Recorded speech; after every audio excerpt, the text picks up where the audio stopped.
Welcome, here I've got OPPO Reno 5 Lite and let me show you how to manage camera watermarks at this device.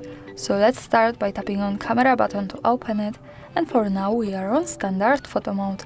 From here let's go to right corner button to open camera settings, and here we have to focus on photo category because we have watermark option at the third place, so let's pick it.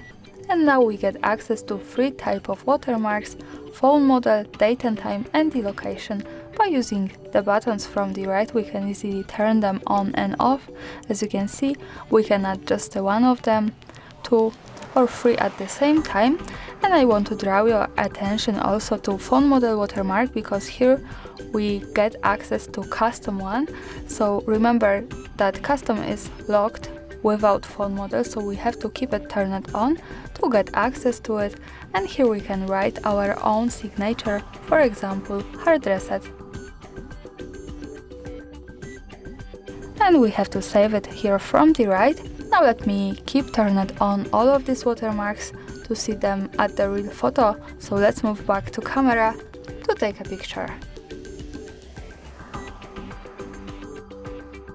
To see my photo, let's move to left to the button that follows us straight to the gallery, and this is how it looks like.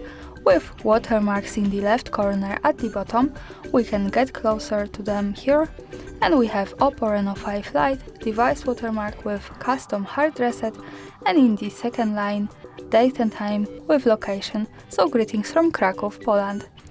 And of course, when we don't need these watermarks or need another composition with that, we have to move back to camera, right corner settings, watermark, and manage this as we need, or just turn them off. And that's all, thanks for watching, subscribe our channel and leave the thumbs up.